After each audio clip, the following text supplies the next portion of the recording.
চাস্তের নামাজ কিভাবে পড়বেন, কোন সূরা দিয়ে পড়বেন, কত রাকাত পড়বেন, কেন পড়বেন, এই নামাজ পড়ার ফজিলত কি কি রয়েছে, এই প্রসঙ্গে আরো অনেক কিছুই জানতে পারবেন আজকের ছোট্ট একটি ভিডিওর মাধ্যমে। তাই না টেনে সম্পূর্ণ ভিডিওটি দেখতে থাকুন। আসসালামু আলাইকুম ওয়া রাহমাতুল্লাহি ওয়া বারাকাতুহু। নাহমাদুহু ওয়া নুসাল্লি ওয়া নুসাল্লিমু আলা রাসূলিহিল কারীম। আম্মা বা'দ, ফাআউযু বিল্লাহি মিনাশ শাইতানির রাজীম। বিসমিল্লাহির রহমানির রহিম। সুপ্রিয় দর্শক শ্রোতা মণ্ডলী, চাস্তের নামাজ এবং ইশরাকের নামাজ, আমরা চাস্তের নামাজ কেন আদায় করব এবং কখন আদায় করব, রাসূল সাল্লাল্লাহু আলাইহি ওয়া সাল্লামের একখানা হাদিস মোবারক আমরা জেনে নেই। ফজর নামাজের পর সূর্য উদয় হওয়ার পর থেকে নিয়ে দিন 12টার আগ পর্যন্ত যে সময়টি, এই সময়ের মধ্যে 2 রাকাত থেকে 12 রাকাত নামাজ পর্যন্ত পড়াকে চাস্তের নামাজ বলা হয়। প্রিয় দর্শক শ্রোতা মণ্ডলী, বুখারী ও মুসলিমের সূত্রে রিয়াদুস সালেহিনের 448 পৃষ্ঠা এবং 1139 নম্বর হাদিসের মধ্যে আল্লাহর রাসূল সাল্লাল্লাহু আলাইহি ওয়া সাল্লামের একখানা হাদিসে মোবারক উল্লেখ করা হয়েছে।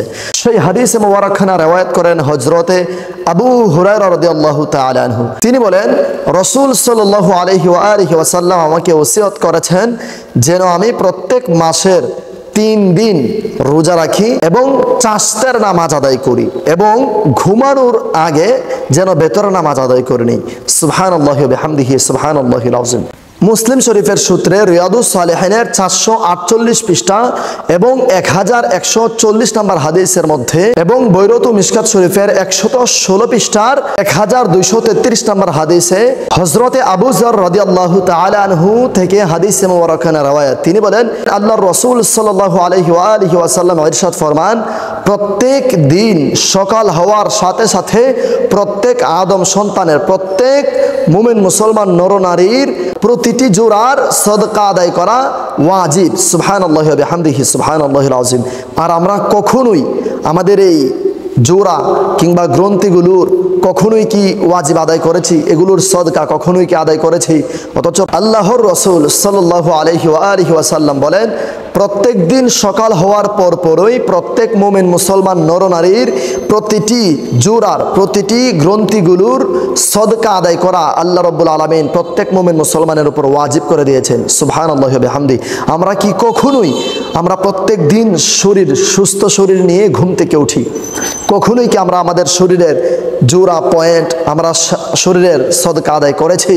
করিনি। অথচ নবীজি বলেছেন, প্রত্যেক দিন সকালে পুরো শরীর, সুস্থ শরীরের জন্যে, কবজাগুলোর জন্যে, প্রত্যেকের অঙ্গ প্রত্যঙ্গের জন্য সদকা আদায় করো। আর এগুলোর সদকা হচ্ছে সুবহানাল্লাহ বলা, আলহামদুলিল্লাহ বলা, লা ইলাহা ইল্লাল্লাহ বলা, আল্লাহু আকবার বলা।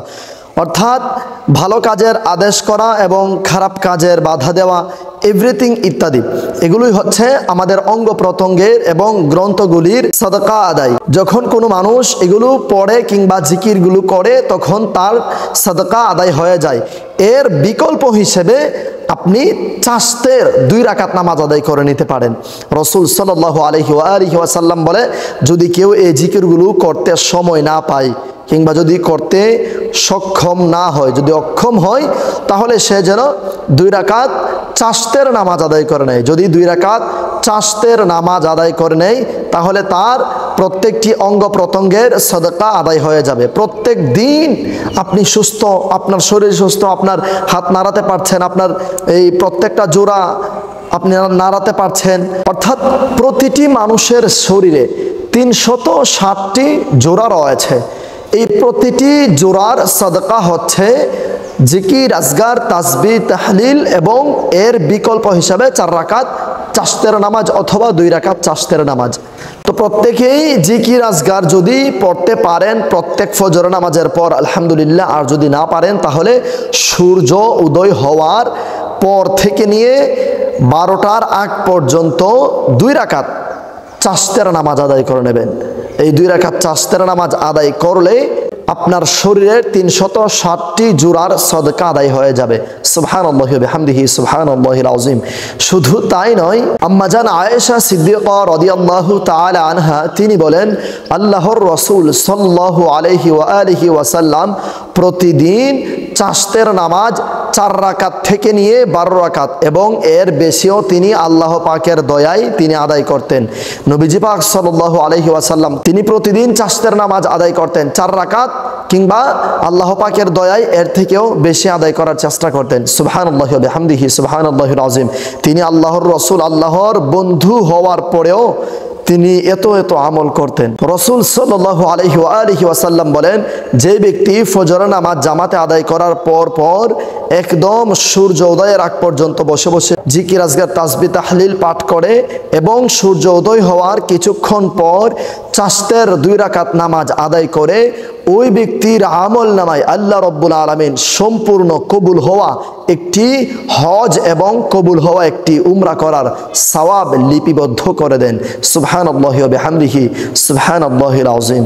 শুধু তাই নয়, বাহারে শরীয়তের 4th খণ্ডের 20 পৃষ্ঠার মধ্যে আল্লাহর রাসূল সাল্লাল্লাহু আলাইহি ওয়া আলিহি ওয়াসাল্লাম বলেন, হাদিসে মুবারাকানা রওয়ায়াত করেছেন হযরতে আনাস রাদিয়াল্লাহু তাআলা আনহু, আল্লাহর রাসূল বলেন, যে ব্যক্তি চাশতের নামাজ 12 রাকাত আদায় করবে, ওই ব্যক্তির জন্য আল্লাহ রাব্বুল আলামিন জান্নাতের ভেতরে স্বর্ণের একটি প্রাসাদ নির্মাণ করে রাখবেন। সুবহানাল্লাহি ওয়া বিহামদিহি সুবহানাল্লাহিল আযীম।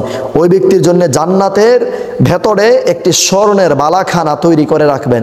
যারা ফজর নামাজের পর থেকে নিয়ে সূর্য উদয় হওয়ার আগ পর্যন্ত জিকির আজকার করে এবং সূর্য উদয়ের কিছুক্ষণ পর থেকে 12 রাকাত চাশতের নামাজ 2 রাকাত করে 12 রাকাত চাশতের নামাজ আদায় করে, ওই ব্যক্তির জন্য জান্নাতের ভেতরে স্বর্ণের একটি বালাখানা তৈরি করে রাখবেন। সুবহানাল্লাহি ওয়া বিহামদিহি সুবহানাল্লাহিল আযীম।